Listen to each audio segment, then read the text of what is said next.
All right, here's a video from Glenn. Glenn has sent us this.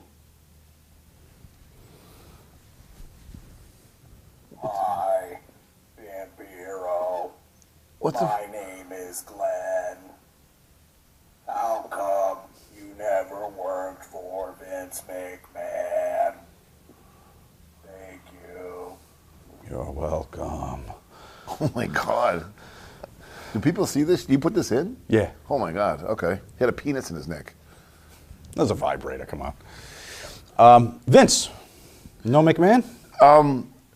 Well, I mentioned it last night. What's his name? Blanchard? The guy who was there? Not Tully, the other guy? One of them. No. Briscoe? No, the fucking, Pritchard. Pritchard. Yeah, I've never met him. But I remember I had an accident in WCW and I was in the hospital and kind of stuff when the whole transition went through.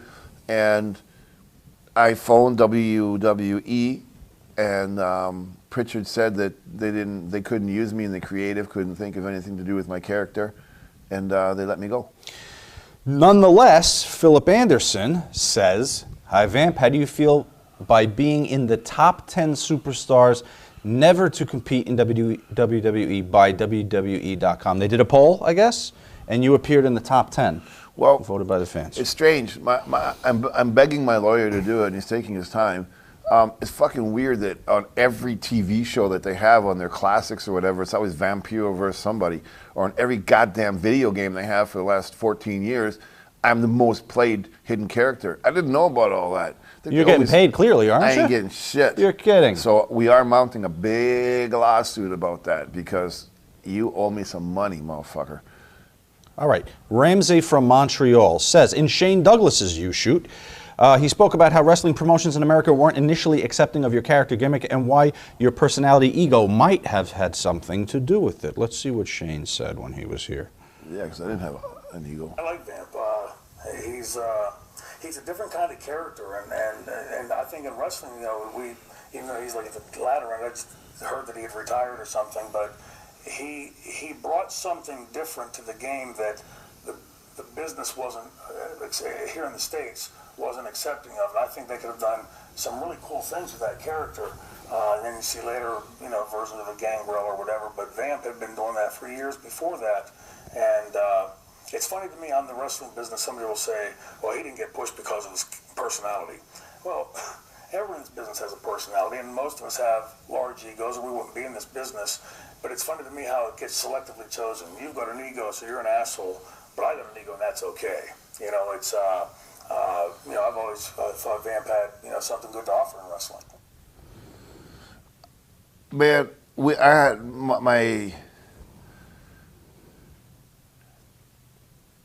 I was so looking forward to working with him. When I first went to TNA, and we had a match, and I was involved with him in a match. I just thought he was always so cool. We never really had that chance to become real good friends, but we were always like very cordial. I was really respectful of him. I don't think it's fair to call somebody who's driven and motivated and willing to work hard somebody with an ego. Somebody who overcomes the obstacles, and in this business you get held back and blocked and squashed and all that kind of stuff. To always, if I had an ego, why would have I been #1 draw in Japan, France, Italy, England, Ireland, Puerto Rico, Guatemala, Mexico, United States, Canada? But do people say that about you? I've never heard that about you. I guess. Who would he be hearing that from, saying you have an ego? Probably everybody who wanted to be cool. I don't know, man. There's just rumors out there, dude. Yeah. But it's like, fuck, man. You just try to do your best. You know what I mean? The Assassin from Jersey City. Why do you think WWE can't get any Latin stars over? Do you think they'll ever be able to? Yeah, if they get real Mexicans or Latinos, you can't put a fucking guy under a hood and call him a matador and dress him in pink tights. That ain't a Latino. I mean, come on, man. And, WWE is traditionally a big man's company. And unfortunately, I've heard, I don't watch the product, so I don't know, I hear that it's a lot of talking. Latinos don't speak English, the majority of them from Mexico. So that might not be convenient to them, maybe. Hey, who has the smelliest wrestling trunks? Know what I'm saying? Smelliest wrestling trunks. Chessman, nasty motherfucker. That motherfucker has been wrestling for 20 years, and he hasn't bathed in 38 years. Holy fuck. You wrestle with that guy, and I swear to God, you get fucking hepatitis C just being in the same building as that nasty bastard.